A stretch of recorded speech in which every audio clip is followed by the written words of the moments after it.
All right, so my name is Eric Weir, and I'm the city manager of Crescent City. So thank you guys so much for coming out and joining us this morning. With me today, helping give this tour, we're very fortunate to have our former mayor and definitely both these gentlemen are key players in the sister city that we're really celebrating this week.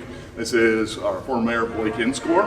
Served 10 years on the council and 4 years before that on the planning commission, and was a driving force of the city's pathway forward that we're still on, and really trying to embrace some of the history that we have. And we have Bill Stevens. Bill was the undersheriff, recently retired here in Delmar County, and a key player in the sister city, and you'll hear a little bit more about it, but was the person really responsible for the vote being brought to our high school students, and then the high school students. We'll learn a lot more about that story as we get to that point. So this story starts in really goes beyond that. And Crescent City is a place that has been prone to tsunamis, right, since time immemorial. There's verbal stories from our tribal partners, the Tallawah people that were on the ancestral lands of, and they've talked about tsunamis forever, right, for generations. Talked about being aware, talked about understanding the natural signs of the ground shaking and that earthquake, and going to high ground when that occurs, or watching for the ocean when the ocean recedes. Right, that could be your only sign, and then it comes back in. The 1964 tsunami did just that. It was not an earthquake here. It was an earthquake in Alaska. It took 4 hours for the actual tsunami to get to Crescent City. But before that, there was earthquakes in Chile in 1960. There was earthquakes previous to that.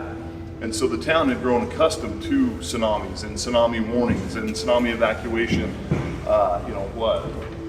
notifications to the town. And almost, when you talk to the people, there was almost a sense of callousness, I guess, to it, where right, another tsunami warning. So it came up to Front Street, or it came in and did some damage to the park. But it wasn't really a fear of a tsunami coming in light. So with that, real quick, Blake, Bill, anything to add to that? I would just say that when we talk about 1964 and the importance of the event that transpired, and as we see that within the lens of what has happened with the 2011 event in Japan and here, and then Kamome's arrival, that's not the beginning of this story. On both sides of the Pacific Ocean, there are historical records, both oral and written, of a massive tsunami in 1700. So before we were ever a nation, there is a collective history that's spoken of the indigenous people here on the very lands that we're standing on, and the indigenous people who lived in the islands of Japan. Our story is very, very old. I have told people since the very beginning, there was a reason that Kamone landed here. Call it cosmic coincidence, divine guidance, destiny. You can call it what you may. But of all the places in the world for this boat to land, it landed in the one place that had a common shared history that was hundreds of years old. So you are stepping into a part of history that is much older than any of us, and much older than the country that we call home. It is an absolutely amazing story. So when you see the history of 1964, which defined Crescent City, just remember that while that was an important and significant and devastating historical event, it was part of a greater story that you see around this room today, and that we have seen across the ocean with new friendships being built. So thanks for being a part of this. You're stepping into something that I consider one of the coolest things I have ever experienced in my lifetime. And I think Bill would say the same. Matter of fact, in the documentary, I think he identifies it as the most important thing that he's done in his life. So welcome. We're excited you're here. And I'm glad you bring that up. So as we talk about tsunamis and really being aware, there are two different types. So we talked a little bit about the distant events, and that's what occurred in 2011, that's what occurred in 1964. The 1700 event that Blake spoke of was a nearshore event. Here. And that's the Cascadia Fault. And that's the one we're most aware of because it's the one that has the most potential to create a really large, not only earthquake at magnitude 9.0, but also then the corresponding tsunami that would come with it. And you don't get 4 hours. You don't get 4 hours. You get more like 10 to 15 minutes is what they're saying for a nearshore event. And the size of the tsunami is, the potential is significantly greater. So when we talk about a nearshore event, it would be similar to what Japan experienced in 2011. So it's almost reversed. And so in 1700, that is, we think, the origin of a lot of these stories, and they probably date back even generations before that on the tribal side, or for the Taloa people. But they talk about this great shaking that occurred, and this came from the people that were upland, that were on high ground. They felt the shaking portion of it. They came down to the village that was here. It was basically wiped out. It was gone. Then what we have is we have written history in Japan, and so that's why we know the date, January 1700. And at that point in time, they referred to it as an orphan tsunami because there was no earthquake associated with it. And Which is also supported by core samples. Yes, and then we have the core samples, which is the sloughs south of town. And so they take a core sample, and that kind of goes back in history to see what was happening at that time. They looked at they can see 1964. And 1964 is about this size, of just the sediment and whatnot that they can tell. And then it goes back a few years, and 1700 is about like that. And so you can see definitely the significance of what 1700 was, what we need to prepare for as a community, and just that awareness. And so that awareness is so important to know your zone, is what they say, to know where to go, where not to go, because it might not be as intuitive as it's all about elevation. And so for us, you might think you're going in the right direction, which you are. You want to go away from the ocean, but there are some low-lying lands that you also need to be aware of. Like the fairgrounds is not a great place to go. And so that's where it's important to really understand the story, the significance of it, the power that our sister's city story has, and the significance of bringing culture to Crescent City, opportunities for our kids. But on the emergency preparedness side, they have recently gone through what this community, or what our tribal ancestors, or here the Taloa people went through in 1700. So with that, we have tried to express this from a history standpoint, and with the Tsunami walking tour and the recently added kiosk, which is all about our sister city. And then going through the history of what happened. So former mayor, actually Ron Gastineau, is the one that had this vision early on to celebrate. I think it was the 50th anniversary, if I remember right, of the 1964 tsunami. So that's 2014. We put in this tsunami kiosk one. It's designed to be a self-guided tour, so you can go online, you can go on the city's website, and you can go right on your phone or any sort of QR code that's available on these kiosks, and you can pick it up. Today we have downloaded a lot of the audio. He was able to capture audio from first-hand accounts of the 1964 tsunami and where they were. Let's go. Okay, so with that, let me play one video here while it's all a little bit warmer and we don't have the wind. So I'll play one audio, and this is Ron Gastineau introducing. March 28, 1964 is a day that is etched into the history of Crescent City. The tsunami that hit the area on that night was devastating, not only to the downtown area, but to our community as a whole. The 9.2 earthquake that hit Prince William Sound at 7:36 p.m. our time on the 27th generated a tidal wave that was scheduled to hit Crescent City at midnight. The first warnings of a possible tidal wave didn't reach the sheriff's office until more than 3 hours later at 11:08 p.m. The dispatcher in turn alerted the sheriff, civil defense, the chief of police, and the CHP. They converged at headquarters at 11:20 p.m. There was no ETA given as the Alaska tidal wave stations were wiped out. Deputies were sent to monitor the low-lying areas as another message arrived at 11:50 p.m., alerting to a possible tidal wave at midnight. Law enforcement made notifications, television stations broadcast warnings, but experience of the past gave the illusion that there was no real danger. Previous tidal waves known to have happened kicked up some debris along the shoreline in low-lying areas, but it was nothing to worry about. In 1957, tidal wave warnings prompted an evacuation of the downtown area that proved to be unwarranted. In 1960, the water reached Front Street, caused some flooding near Citizens Dock, and damaged a few boats, but not a drop damaged homes or businesses. That's what people were thinking about that night. The citizens have been through this all before, or so they thought. And that is where our tour begins. So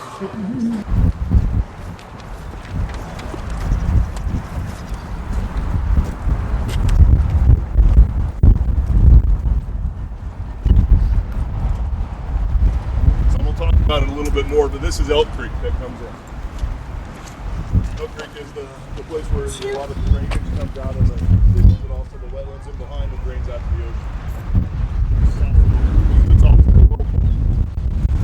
When we talk about low points and we talk about tsunamis, this is the sort of ground zero of the tsunami as it would come through this area right here.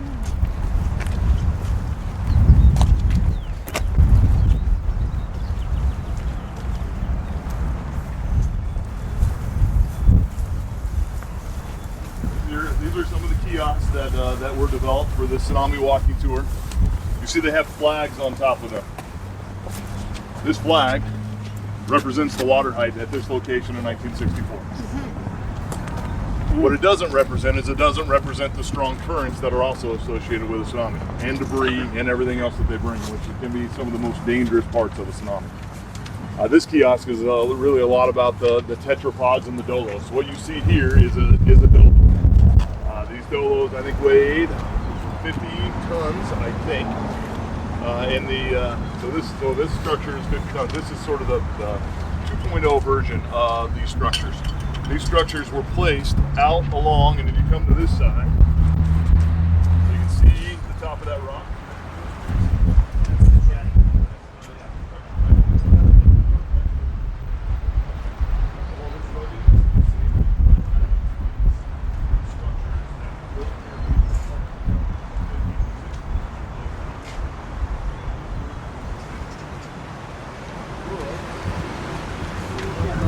Really good, a little bit.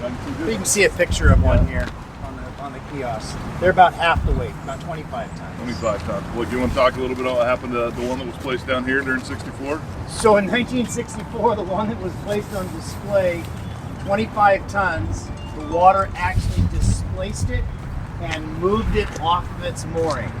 You can imagine moving something that weighs 25 tons. 50,000 pounds. 50,000 pounds. That's the force of the water.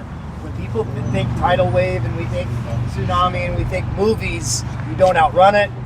You don't get in a boat and just cruise over the top of it. This is the massive force of these waves is more than anything that we really have a comprehension of. And so it's pretty amazing. And it can be very deceptive too, because as that surge is coming, it's not this giant wave that comes in, right? It's actual surge. And you're talking about a volume of the Pacific Ocean, right? It's endless volume. And so as that's coming in, that surge is what's bringing all this debris and can be very strong currents when it first starts. So what happens is the whole bay empties. So basically, and this happened in 2011 as well, the whole bay basically emptied out, completely dry. And then it comes in. And you don't know exactly where it's going to stop because it just all depends on the source that caused it. Then as it comes in, it will stop at some point in time. And then it almost goes into a slack time.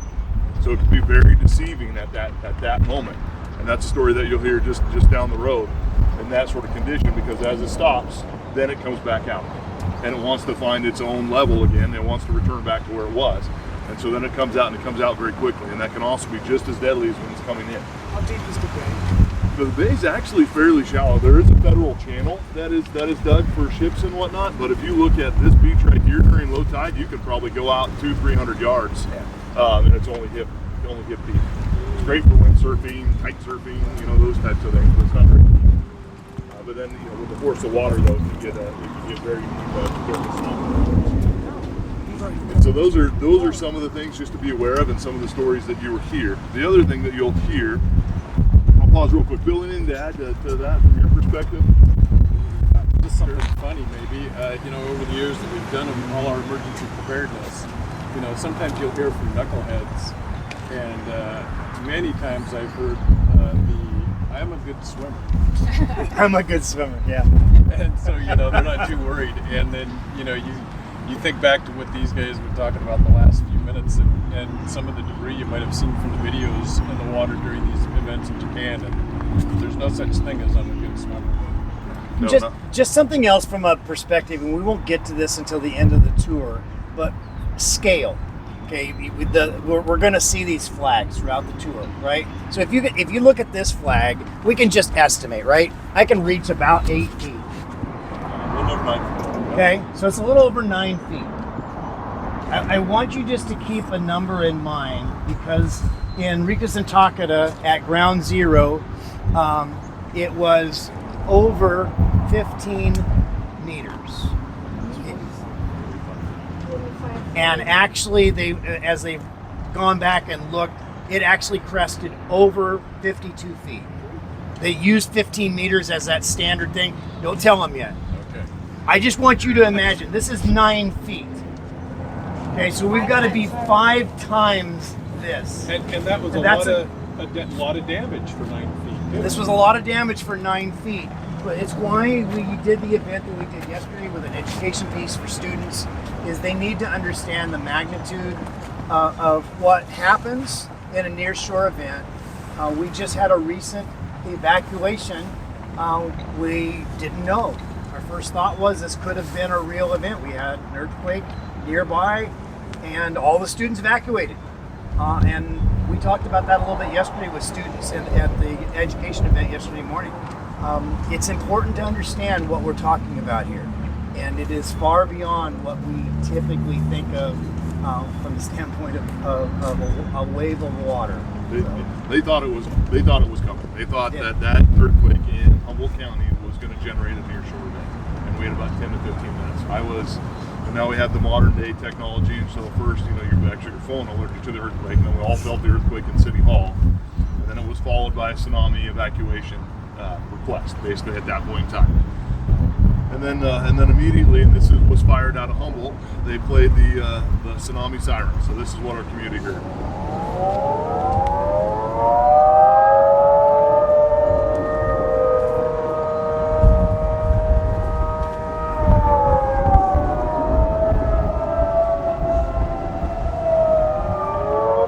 It's an eerie feeling. It still gives me chills just to even hear it, right? To be honest, just because of what it's associated with, right? And then my phone was ringing, and it was Senator McGuire, and he was calling instantly. When Senator McGuire's calling instantly, right, there is a huge problem, and they think there is a legit chance that we are going to have major damage here. And what he was informing me, he's going to want to check in. How you doing? I'm like, Senator, it's been 2 minutes since we got out. I'm just trying to get to high ground at this point. We are evacuated. Yeah. And just to interject, over the years of the practices, the testing of that, there's this community, which whether it's testing the sirens or not, you hear that in this community, and you're immediately, and most of the time, tests I didn't know about. They're testing it, but yeah, that ominous sound, most people in this community are like, whoa, wait, and they need to be aware. And that's what the power of this is really about, right? Is one very interesting history we have to learn from, though, and be cognizant. So with that, let's go to our next spot.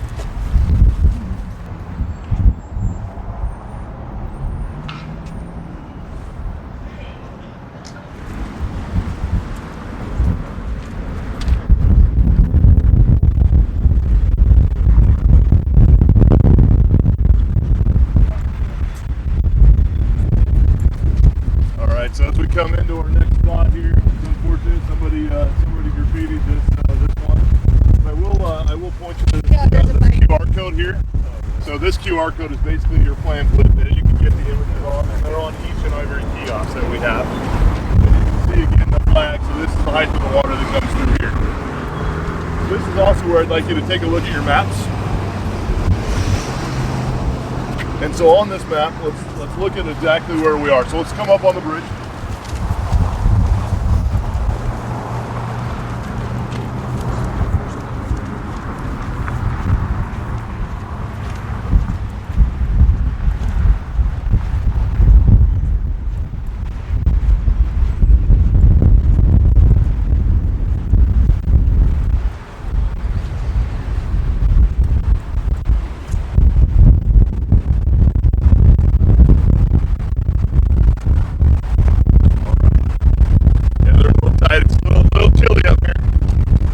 as we look at our maps, you see the blue line, that's Elk Creek running through. So right before Elk Creek meets the highways, that's kind of where we're standing, right in this area right here.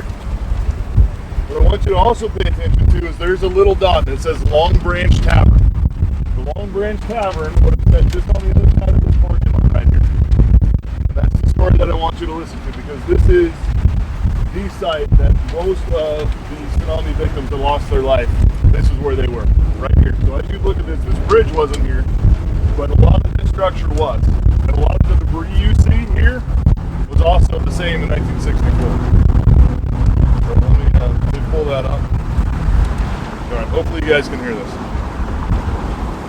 It's the story of Gary Clausen and his family. The Gary Clausen story, as read by Alex Gaston. Maybe huddle down.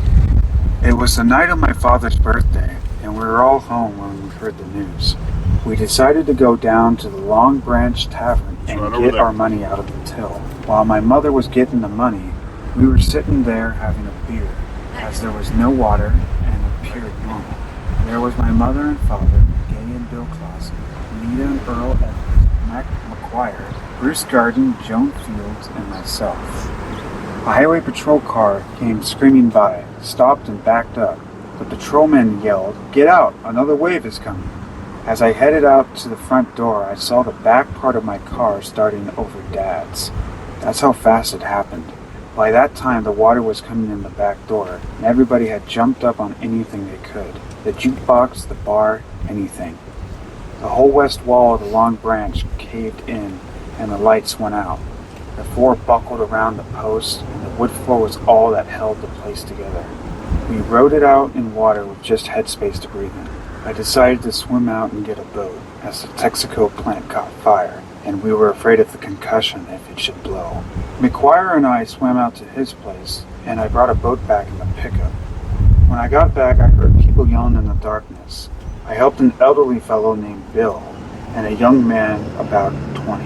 When I rowed back out to the Long Branch, and all 7 of us had gotten into the boat, the water was still smooth as it hadn't started to recede yet. As I found the way I had come out to the block, we saw a smooth, wide place about 75 feet wide, right up to Front Street. We took off that way with everything smooth and quiet.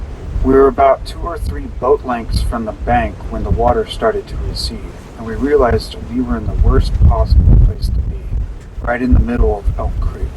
We didn't have time to turn the boat, and we were pulled sideways down the bridge at the mouth of Elk Creek. Bruce just happened to be up on his knees paddling, and he lunged forward and grabbed the bridge so it didn't go through. My mother and father, Nina and Earl, Joni, and I went under the bridge. All of the debris was piled up on the steel grating on the other end. We, of course, hit it with tremendous force. The white water hitting all the debris lit up the area like neon light. I distinctly remember seeing my mother, father, and Joni about 30 feet in front of me. From that time on, I don't remember seeing Nita or Earl. I was conscious all the way, although I had the wind knocked out of me and took in the water while trapped under the logs. When I finally came up about 20 feet from the grating, I saw someone on the opposite side, but didn't know at the time it was Earl Edwards. I swam across and brought him back and tried artificial respiration. Bruce took over on Earl, and I did everything in my power to find someone, but couldn't. Bruce, being unable to do anything for Earl, came up and got me and went up the highway and got 2 deputy sheriffs and showed where Earl was.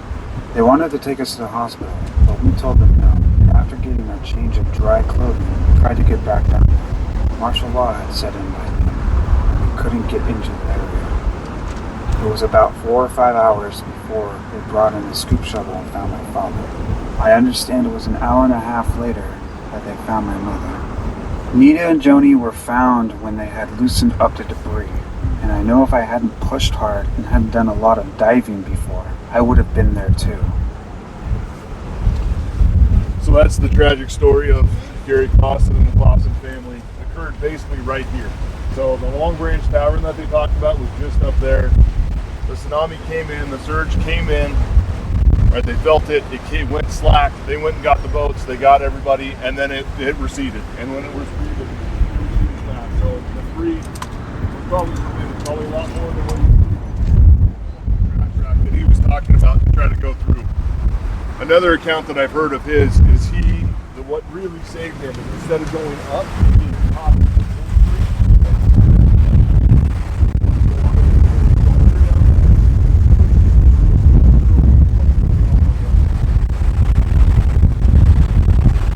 visitors to know, because if you think, oh, that I see mountains over there, I should head that way. The problem is this whole area back here are lumber mills. There's old mill ponds. You're going to get stuck. You're going to go that way, and you're very quickly going to realize I have made a tragic mistake.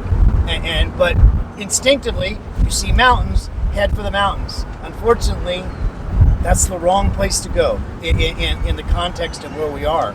The right place to go is this way, which you're looking at downtown. It's like, well, I don't want to go where all those buildings and stuff are. And so education is so important, of making sure that people who are in our RV park, this is a city RV park, who are staying in all these motels down here, that they have that understanding. And that's still one of our goals, is to communicate that clearly so that people know what to do. And I don't say if, I say when. I mean, from a geological standpoint, this event will happen at some point in time. Maybe not in our lifetime, but maybe today. Not our call. Now we know where to go. All right, so we can All right. let these bikes go. Oh, you're fine. Okay.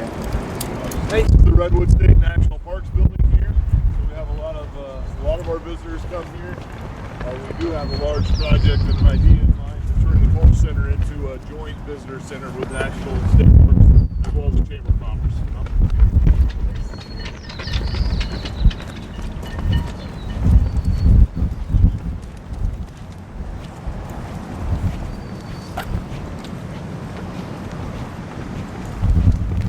Parking lot to your right is slated to be turned into a transit center as well, so we'll get our local buses and whatnot, and downtown restroom, and completely redo that parking lot. That has about $3.5 million in funding that's secured, and construction should begin in 2027. How long do you think it'll take once you start? One summer season. It's not too bad on that one. All right, so this is our next stop. Come around on this side, Yeah. you can see a couple of the pictures. They'll all have this backside going to be the same, except it's like kind of you are here map, but it's dedicated to telling people the zone. So on this backside here, you'll see a yellow portion of our city. That's the inundation zone with arrows on how to get out of that. And so that's a key focus of this, is that education piece. And this talks a little bit about what we touched on earlier. This has a nice diagram of the timing from 1900 all the way to 2020, and the various tsunami watches or advisories or even warnings that were sent to the community, and then when we actually did receive damage. So you can see this 1960 sort of period was full of those. And that's where I think a lot of some of the lack of believing that it was going to be a real event set in. And so on this one, we're right in the spot that's really close to a store that was called Bob Ames store, and this was kind of I think it was a hardware store. Bill might know. Bill, do you know what Bob Ames store actually was? Do you have hardware and refrigerators and stuff like that, appliances? Right. Yeah. And so that building over there where it says Nail Spa, that was actually where his store was. We were so fortunate. We actually have audio of Bob, first-hand account, telling his story. So here's Bob Ames Jr. This is Bob Ames Jr.'s story about the tsunami, the tidal wave that hit Crescent City and hit the Bob Ames store at 2nd and L Streets.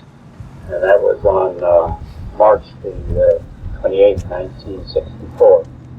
The first inkling we had was a news report on TV that interrupted the fight that we were watching. It said that a tidal wave had been generated by the Alaskan earthquake, and it was best not to go to the downtown area of Crescent City. Then I had a call from my mother saying a tidal wave had hit and that there was water in the store. She was also concerned about our boys who had been to the drive-in and were downtown sightseeing. down to help them clean up and to corral the kids and send them home. The second wave came in before I got there, so I parked behind Safeway, which was about a block away, and put on my hip boots, hiked through the water, which was still in the streets. I tried to get the kids to go home, but they said they weren't getting in anyone's way, so I let them stay.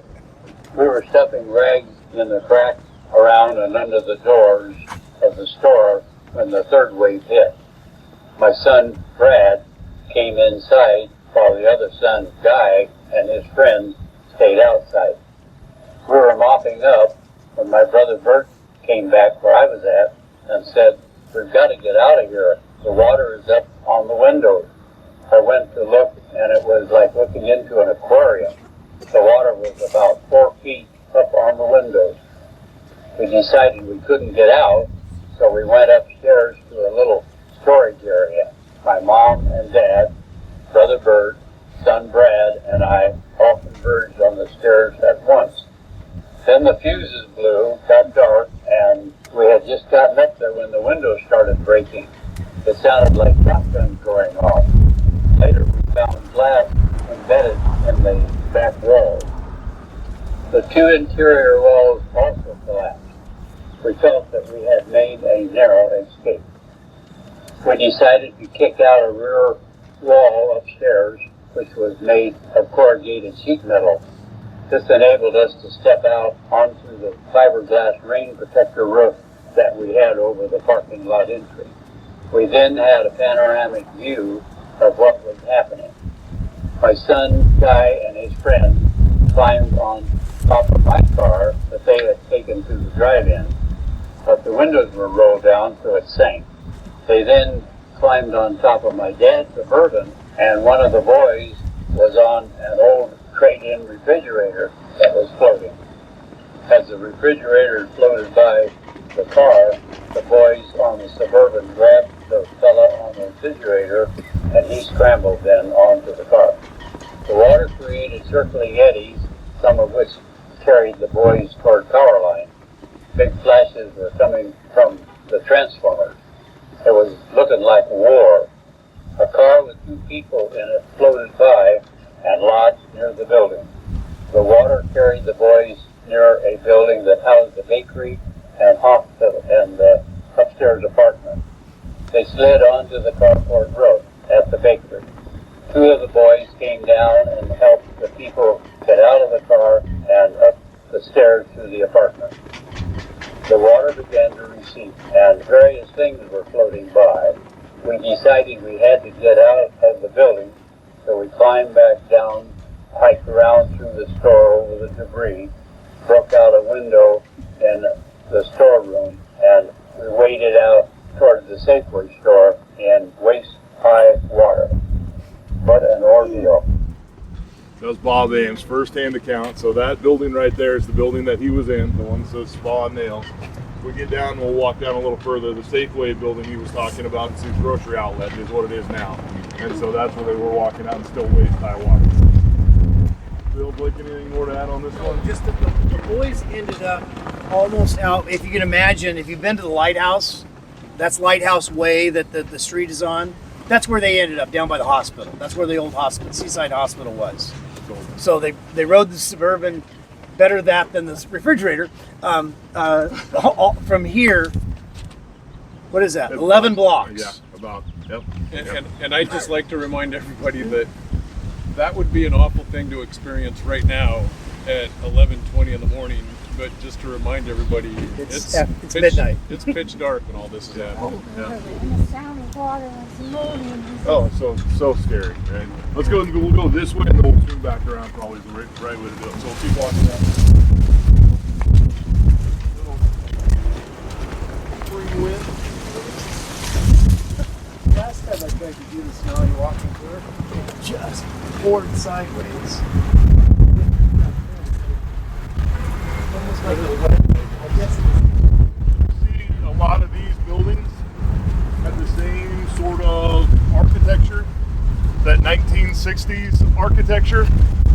That's because that's exactly what happened. And that's what we'll learn a little bit more about as we hit some of these other kiosks. You can see pictures of the old downtown with Victorian structure. structures and character and all these things. And the 1964 tsunami changed all of that. And the Army Corps came in and they rebuilt everything. And it was Comeback Town, USA, and it was great. And the people were happy. But it was all built in 1960s strip mall architecture. And so that's what you see now. Walk around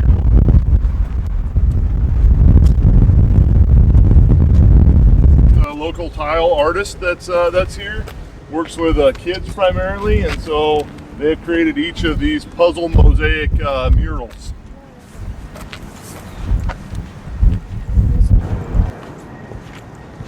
So this is 3rd Street, kind of our downtown. We have big plans for 3rd Street as well, and there's a hope that we'll be able to underground power here. So we're trying to be able to do that, as well as a downtown master plan and try to really revitalize downtown.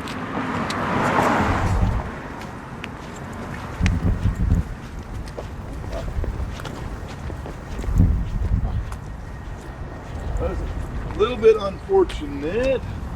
Let's see,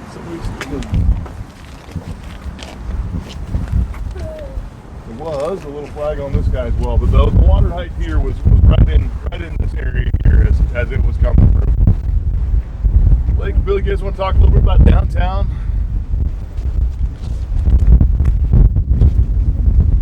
And then we can hear, I do have Doug Pike's story. It's about a minute long. Like maybe the debris.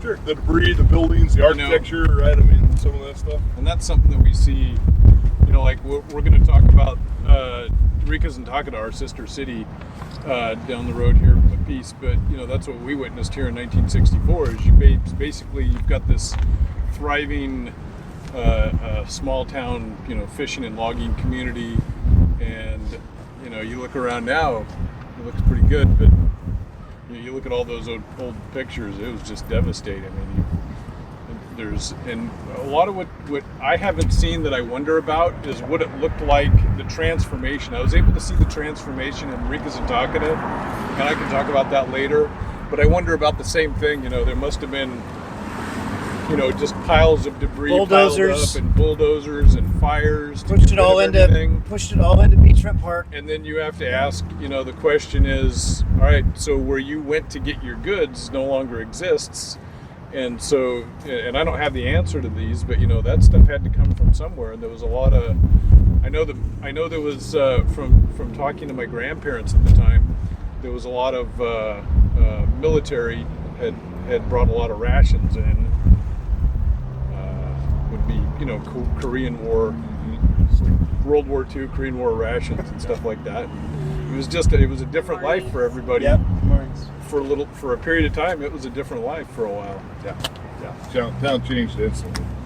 Hey Eric, just a heads up on our time frame. If anybody is planning on seeing the tea ceremony, we're going to have to expedite because that begins at noon. What time is it now? It is 12:25. 11:25. I'm I was sorry. going to say, wow. All right. So not 12:20. Yeah, you missed it. All right, Sorry, let's go ahead. I apologize. We can skip this. Definitely download the QR code. There is a personal account of, it's one of the Pike boys, Doug Pike, and his experience with his father. So there's a 1-minute audio of it, and then there's a 10-minute personal account. But just keep in mind when you listen to it, it's that story right there. And you can go to all of this on the city website, crescentcity.org, and there's links to all of these. So even if you don't get to the QRs right now. And as you walk by this, take a look at what the town looked like a little bit back before the 1964 tsunami and the Victorian style architecture, Bay windows. and some of those things. Shops downstairs, people lived upstairs. Very Lots of coastal low-hanging. community. Yeah, I appreciate the time watch. Let's go ahead and let's go to the next spot. Under reconstruction, will there be any two-story buildings? That's the hope. So I mean, there's some here, but yeah, I mean, lately, all cities are starting to deal with this, but you can either go out, right, or you go up. And so it's time for us to go up a little bit.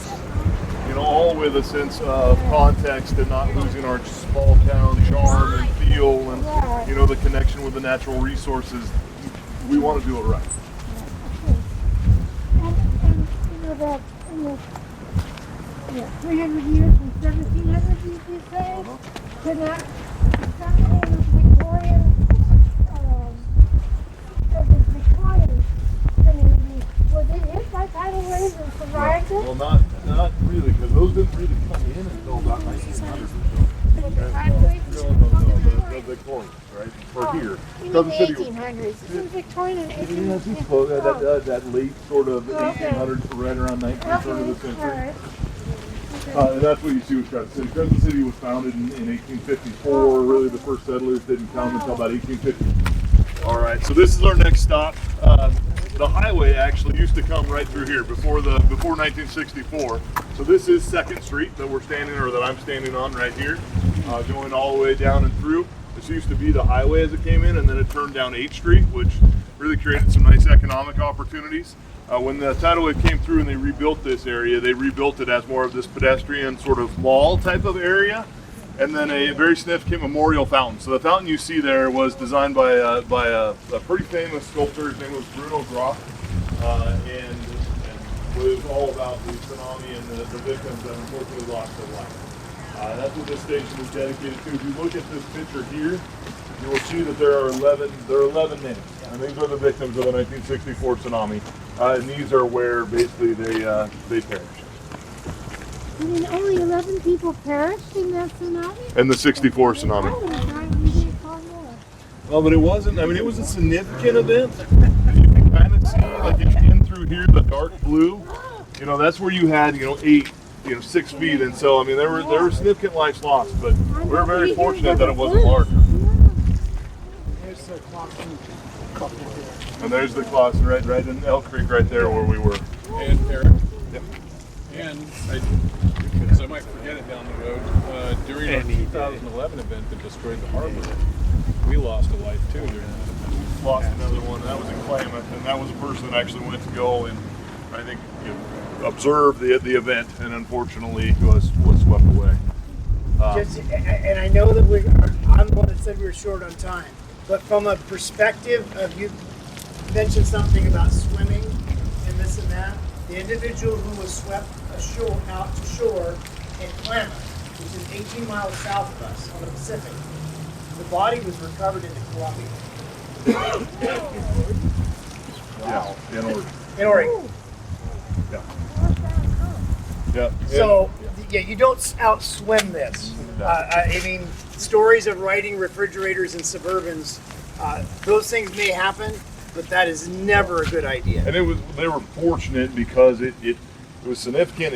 It shows the power of it, but it wasn't a very deep tsunami, and it still did all of this. If you actually had one that was, say, 30 feet, somewhere in that range, right, the significance would have been much greater. And they also lost a life in 1964 in Klamath as well. That was from Sergeant Donald McClure, 36. Yeah. So let me play this real quick, because this one's... 11 citizens of Del Norte County were killed that night, March 28, 1964. Adolf Aragoni, 65-year-old, was a native of Italy. He drowned in his home on B Street. He was the father of one daughter. William Eben Clawson, 54 years old, was a native of Oregon, and his wife, Agatha Winfred Gay Clawson, 52, was a native of Indiana. They were the owners of the Long Branch Tavern, and they drowned while trying to escape the waters. They were survived by 3 children, her mother, their sisters and brothers, and other relatives. Earl Floyd Edwards, 56 years old, a native of Missouri, was survived by 1 son and 1 daughter and 3 sisters. His wife, Juanita Pearl Edwards, 42, was survived by 1 daughter and her parents. They were at the Long Branch Tavern that night and died while trying to escape the raging waters. Joan Fields, 25-year-old, a native of Oregon, drowned while escaping from the Long Branch Tavern with the Clawsons and the Edwards. She was survived by her fiancé, her mother, and grandparents. Lavella Hillsbury, 36 years old, a native of Idaho, drowned while trying to escape the water. She was survived by her husband and numerous other relatives. Sergeant Donald McClure, 33 years old, a member of the 777th Radar Squadron stationed in Klamath. He drowned after rescuing another man from the high waters while night fishing at the mouth of the Klamath River. James Parks, 63, was a native of Texas, drowned when his trailer overturned. He had a shoe repair shop. Bonita Ione Wright, 3 years old, and William Eugene Wright, 10 months old, the children of Mr. and Mrs. William Wright, drowned while fleeing with their mother from their home near South Beach. They were survived by their parents, their sister, and their grandparents. Well, certainly tragic. Yeah. Yep. And as we go, we'll take a brief little walk around so you can see the actual fountain. We'll cut over, and then due to time, we might just pause briefly at the next kiosk, and then we'll head back to the park. So we'll walk this way. You guys can get a feel for the sculpture. This was dedicated to the service. We'll be strategic about how we're going to come around the fountain, as the wind is certainly pushing the water a certain direction. Kind of see here, this is the plaque that was dedicated to the people that lost their lives.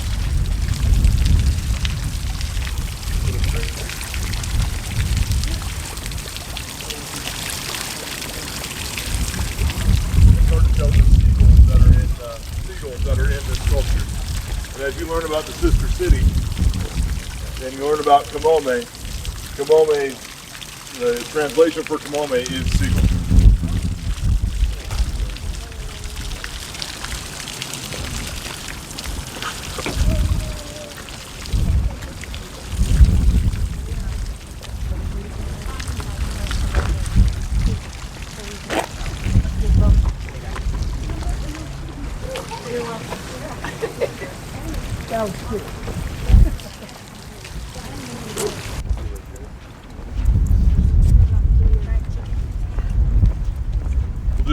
We'll just briefly talk. If you go to the Tsunami website, and you can actually hear Bill Stamps. So Bill Stamps was definitely a local personality. He was on the radio. He served this community for decades.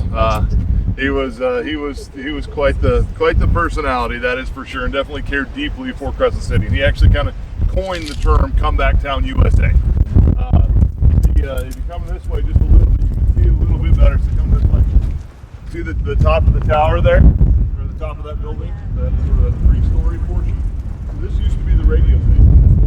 This was K-Pod. This is where Bill Stamps was. And so as that tsunami warning came in, he hustled down to the radio so he could actually broadcast out and keep the community informed. And then as the waters came in, he was on air and talking about, okay, the waters are coming in, and then finally it took the power out, and that's when he went off the air.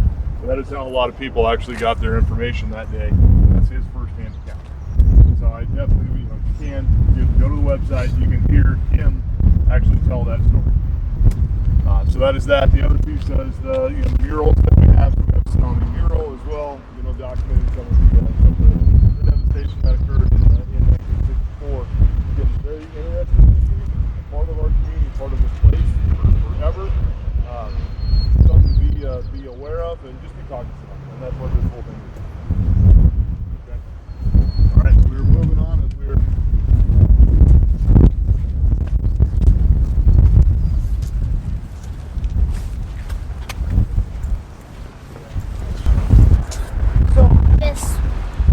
Before we walked back over into the park, when we began, we talked about the height of that first flag being about 9 feet, and I told you to imagine what 50 feet would be like. So if we had a nearshore event, and best estimates that would put that surge at the excess of 50 feet, you look right down here at the surf apartments, that's about midway up the last set of windows. So if you imagine what kind of massive amount of water we have, that's how deep the water would be at its highest point.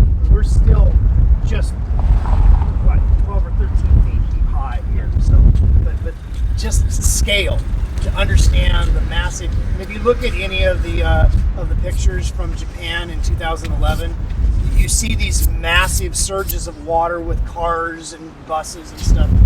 And that's what it's like. I wish we had time to show you a video of how the water actually went through Rikasataka as it was filmed on a cell phone from the top of the fire station. And it's beyond anything we can imagine. It really is. And that's not all that stuff floating around down here.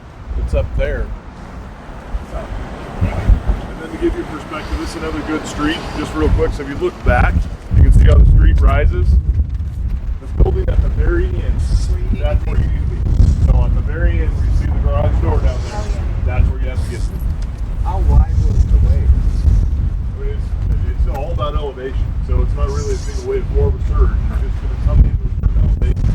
So that's where it's about 17 feet, 64 with. So we're at 12 feet right now. That's somewhere in that range. And that's where they built the revetment on Beachfront Park. So where you can see the railing up there, that's about 17 feet in elevation. So I'll give you an idea.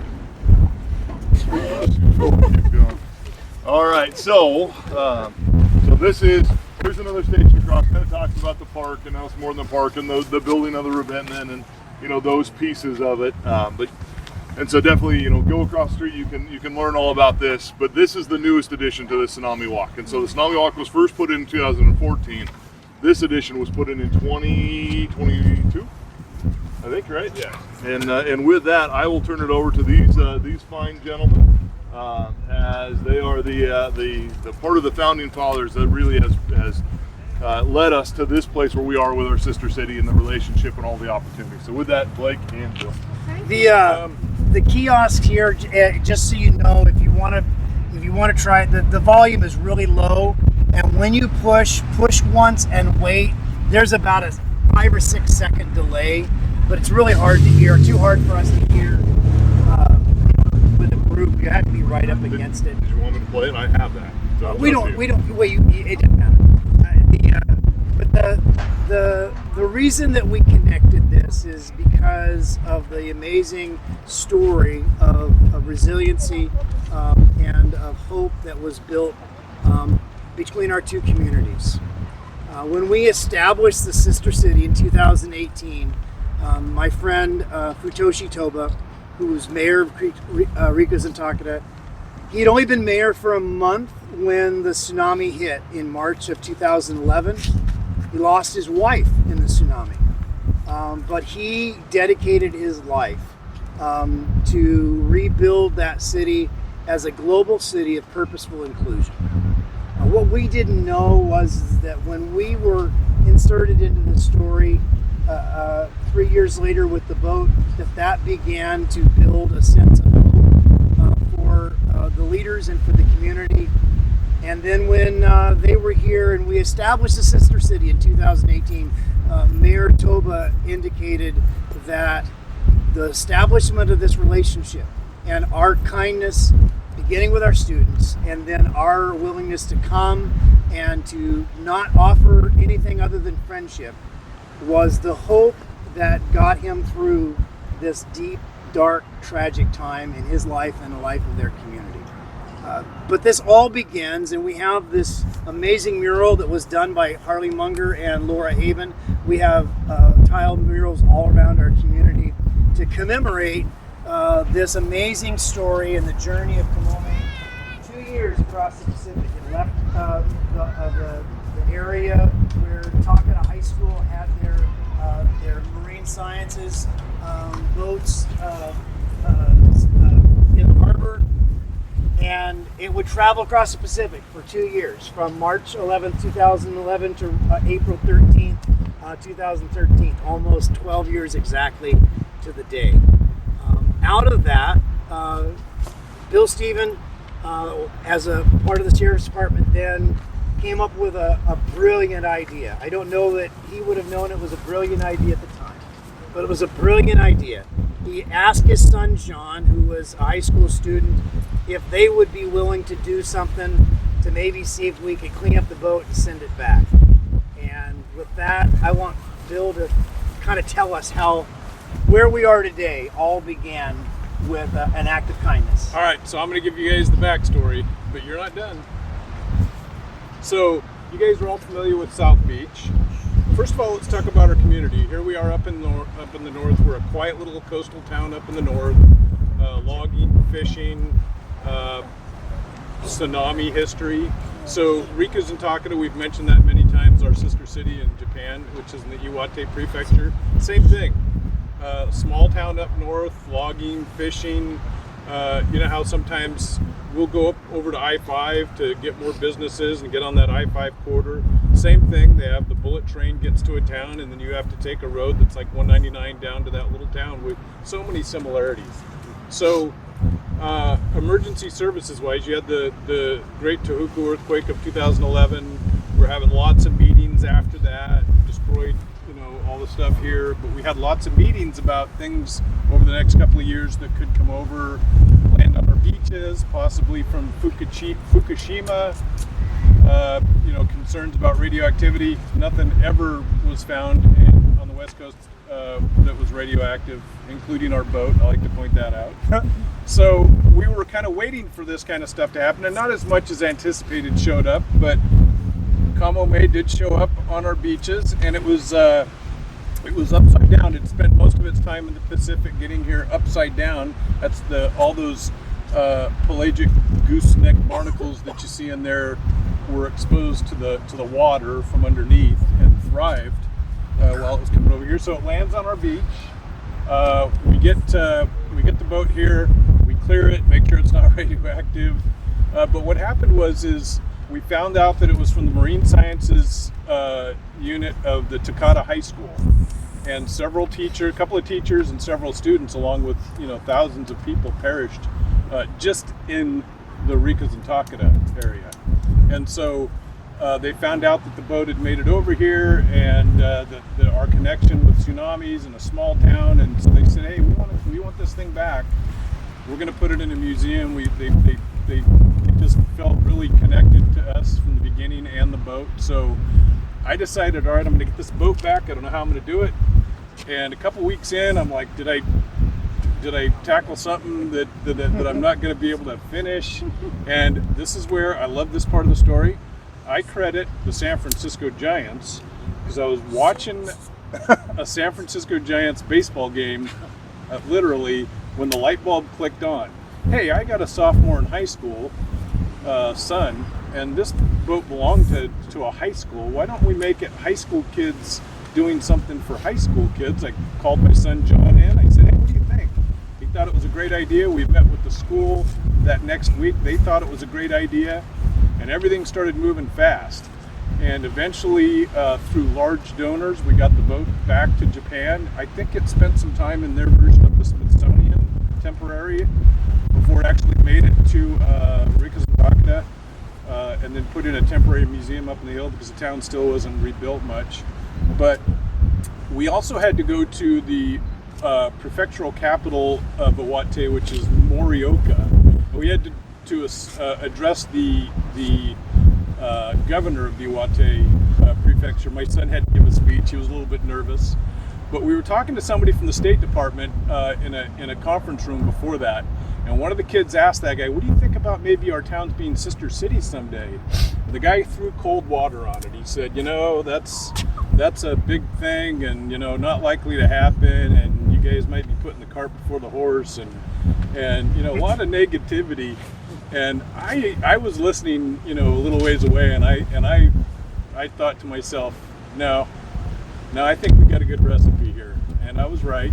So those kids started something. We went to Caroline Kennedy was the ambassador in Tokyo. She had heard about our story. She invited us to her house behind the embassy for lunch. That was a nice experience. We had a great time, but the message, everything kept flooding out. Facebook had a video they put out on it. Things kept growing. And so we thought the story was over about that point, though. And it was just high school kids doing something nice for somebody without expecting anything in return. And that was it. But it kept growing. And then when you have things continuing to grow, and you end up with a city council member is getting in there and rolling up his sleeves, and then Chris Howard, who's on the board of supervisor, and he rolls up his sleeves, things start moving along. And that's what I meant by you're not done. So if you could maybe tell the rest of the story. Well, there's so much of the story to be told, but the reality is what started with these kids has built with others. I've had the privilege, and I have a backstory. I was in the United States Navy, and I was stationed in Japan, so I have a backstory with Japan. Would have never thought that I would have been inserted back into a much greater story later in my life. But out of this, we did build this story. A story that became so compelling that NBC found out about it. If you have not seen the Peacock documentary, Kamone, you need to watch it. It's 27 minutes, and you're going to say, wow, I talked to two of those guys that are on TV. Because two of those guys are here today. But the reality is it opened up so many opportunities. It was shown during the Olympics. Initially, it was supposed to be in 2020. Didn't get shown until 2021. Over 30 million people got to see the story of Rikazandaka and Crescent City during the Olympics. It has become an economic driver. We've seen. We went through the pandemic, and throughout all of that, we have seen record numbers of visitors come here. Can we track every one of them to this story? No. We know that is a big part of what has happened. If you'd have told a small town mayor like myself that you would be invited by the nation of Japan to go to the United Nations and speak at World Tsunami Awareness Day, I said, yeah, that's not like, no, that won't happen. Here's the reality, is myself and Supervisor Chris Howard were invited by the nation of Japan. At the United Nations in 2018, the United States did not have a delegation at World Tsunami Awareness Day because the place that tsunamis come more than any place else in the United States is here. This is really not a place that Washington, D.C. worries about, Crescent City, California, even though 41 tsunamis have landed here just since the 1930s. But most of them haven't done devastating damage. So the United States didn't even send a delegation. Well, when the news found out about that, especially the worldwide news, they wanted to talk to the two people from Crescent City, California, who were representing the United States unofficially. I got to speak at two of the conferences and was asked to give a keynote address at a gathering that evening. All of that is because of the kindness of some kids. Bill said yesterday when we met with the grade school children, I challenge you to do something nice for somebody else without expecting anything in return. In a world that we live in today, I don't care what your religion is, I don't care what your political affiliation or your worldview is, but I can tell you something that will always pay dividends. It's just what Bill said, and that is do something nice without expectation of anything in return, and it will pay off. Everything we have, including the Kamone Festival, is a direct result of a single act of kindness. You have no idea what your act of kindness will do. Is it going to build festivals and documentaries? I don't know. I didn't think this was going to be what it is, but it is. And the story is still being written. Yeah, let's run down some of the things. Since once we got this horsepower going behind us, our high school kids, many trips our high school kids have taken to Rikazandaka. We've had 8 delegations back and forth of students. Many times their high school kids have come here from Rikazandaka. We've had business professionals come over. There was one guy, there's a picture of him inside the cultural center. He took notes at Seaquake Brewery. He went back to Rikazandaka and put his own brewery together at a smaller scale, but I think one of his ales is called Crescent Ale or something yes, like that. Crescent Ale. We had different business people, politicians. Rumiano Cheese sources some salt from Rikazandaka to make their dry jack.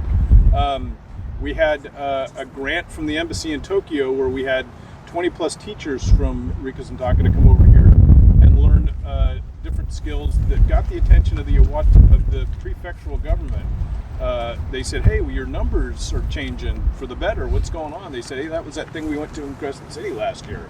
So it continues to grow. And then, because I think this needs to be passed off to Mr. Weir. So things continue to happen and grow, and it's all based on emergency management, emergency preparedness. That's why we had all the kids here yesterday learning about all that stuff. But then all of a sudden, 3 years ago, the city says, well, let's have a festival, let's do stuff, which is, you know, more of that horsepower over here, the city manager, continuing to make things happen. And so now we have a festival. Now we have a festival, and, you know, continue to just spread the word, because there is so many, you know, messages that we can glean from this, you know, like what Blake and Bill were both saying. And so that's really what this festival is about. It's about celebrating that and all those different components. And this was something Blake and I were talking about. Okay, we're coming up on the 10-year anniversary of this. This is really something special. How do we make sure this lives on? Because it shouldn't just be a moment of time. It should be a moment that we celebrate each and every year. And that's where we came up with this whole festival, and trying to celebrate it and making sure that we have the kids come in. So every 3rd and 5th grader in the entire county gets bused to this area. They learn about the story, but they learn about go bags, and they learn about emergency preparedness and all of those things that go along with High it. ground. You know, some of the same things that we talked about on during this. And then it's just, you know, and then it's bringing community together too. Like last night, the word continues to grow. So we had our first ever cardboard boat races, right? And why cardboard boat race? Well, we have the story of Kamone, right? And the journey, and you know, the community coming out, and the kids' involvement, right? And it's all these free things. And just like today, after this, it's celebrating culture with the Japanese culture, with the Japanese tea ceremony and taiko Starts drums. in a minute and a half. And so with that, we will end it. But yes, I do really appreciate you guys coming out. Thank you so much. I mean, spending the hour and a half with us. Thank you guys. You guys are great. And then, yeah, lots to do this afternoon, and then tonight if you have tickets, but it is sold out tonight. And if you guys do, we have 4 buttons here. It's a little hard to hear, so if you need to come back, you can. But you'll hear Blake talking about the 10-year, the first 10-year anniversary. We have Senator McGuire talking about the coming together of the two communities.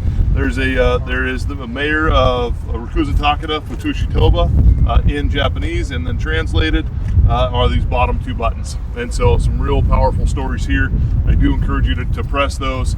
And then that is the beautiful tile mural that is, I want to say there was over 1,000 pieces in this, I believe. And Harley and his crew didn't only create 1, they actually created 2. And so we arranged for the shipment of an identical mural to be shipped to Rikuzen Takeda. And so when you go to Rikuzen Takeda, you will see that same mural that represents that story of hope and the relationship between 2 nations. That's super. With that, thank you guys. Thank you. Yeah, sometime during this journey,